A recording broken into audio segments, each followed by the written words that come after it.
Hello everyone and welcome back. My name is Mr. Cobalt, and in this video we're going to talk about how to classify salt solutions as either acidic, basic, or neutral. So let's get into this. So there are four categories of salts, right? So you could either have a salt in which both the cation and the anion are neutral.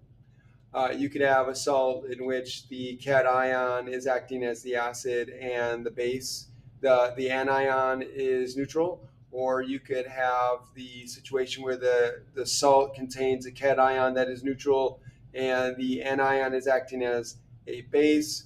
Or you can have the salt in which both the cation and the anion are acting as acid and base respectively. So let's look at each of these four. So, what if you have a salt that is not where neither the cation or the anion is acting as a base or an acid? In that case, the pH of that salt solution would be neutral. And so here are three examples of that. So you have sodium chloride, calcium nitrate, and potassium bromide. So you'll notice that all of the cations are pH neutral. So they are all the cation of a strong base, right? So these are pH neutral. And you can see that the chloride ion, the nitrate ion, and the Br are all anions of conjugate base, are anions of strong acids. And so they're the conjugate base of a strong acid is going to have neutral effect on the pH of the solution. So both these would be all neutral in solution. So if you threw these in water and dissolve them and you check the pH, it should be a pH of 7. Okay, so that's the first category. The second category is what if you have a salt in which the cation doesn't act as an acid, but the anion acts as a base? So in that case, you'd end up with a basic solution because there the anion is the only thing that's acting as some sort of factor in the pH. So here are some examples. So you have sodium fluoride, calcium acetate, and you got potassium nitrite here. So here you can see that the cations are pH neutral again. So sodium, calcium, and potassium, those are the cations of strong bases, so they're going to be pH neutral. But you'll notice that fluoride ion, acetate ion, and the nitrite ion, these are anions.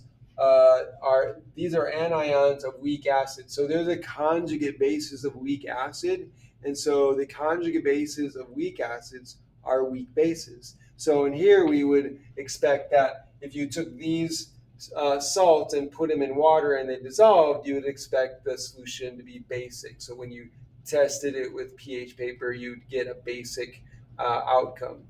Okay, so that's group number two or category number two. So category number three would be where you have the salt in which the cation acts as an acid, but this time the anion is not acting as a base. So in that situation, since the anion is not acting as a base, it's going to be neutral, and then the only factor is going to be the cation.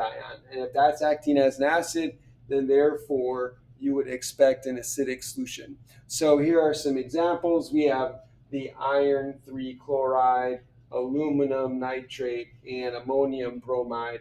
And so here you could see that in these examples, the cations are either the conjugate acids of a weak base. So for example, here, so NH4 it came from NH3. NH3 is ammonia. That's a weak base. You add hydrogen into that, you get NH4. That's the conjugate acid of a weak base. Therefore, this is going to be a weak acid. And then aluminum and iron, these are the small, highly charged ions. So small, highly charged ions are going to have an acidic effect on the solution. And that's because they're going to form that water complex, that complex with water molecules. And then one of those water molecules, or multiple of the water molecules would give off hydrogen, and therefore you're going to get the hydronium ion. And so here you can see that all of the cations are going to have acidic properties. And then you can see that the anions are conjugate bases of strong acids. So Br comes from HBr. NO3 comes from HNO3, a strong acid.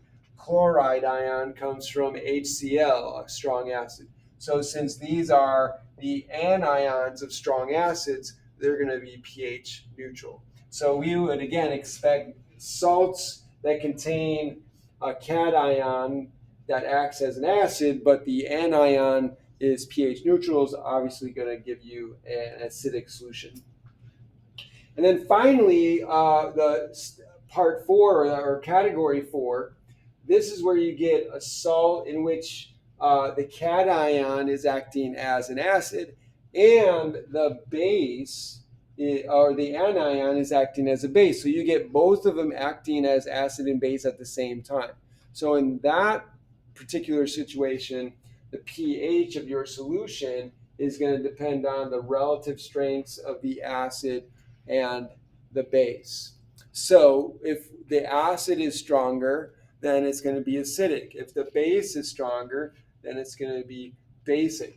And so the way you could do that is to compare the Ka value of the acid, the cation, and the Kb value of the base, the anion, and see which one is larger. The larger one is the one that's going to dominate.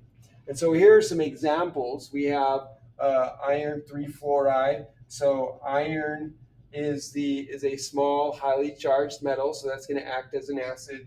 And fluoride ion here comes from a weak acid, HF, hydrofluoric acid. And so the fluoride ion is going to act as a weak base. Aluminum, again, is a highly charged, a small, highly charged ion. So that's going to act as an acid. And then the acetate ion is the conjugate base of a weak acid. So that's going to act as a base. And then we have NH4, which is the conjugate acid of a weak base. And we have NO3, which is the conjugate base of a weak acid. So then we would look at the Ka and Kb values of these and see which one's larger, and then that would determine if it's acidic or basic. I hope this was helpful. If you enjoyed this video, if you learned something from this video, if this helped clear up anything, then please help me out and like that button. And also subscribe to my channel, hit that notification bell so you'll be notified by other videos I put out. Put a comment down in the comment section. Let me know what you think. If you have any questions, please ask. Thanks for joining me. Have a great day.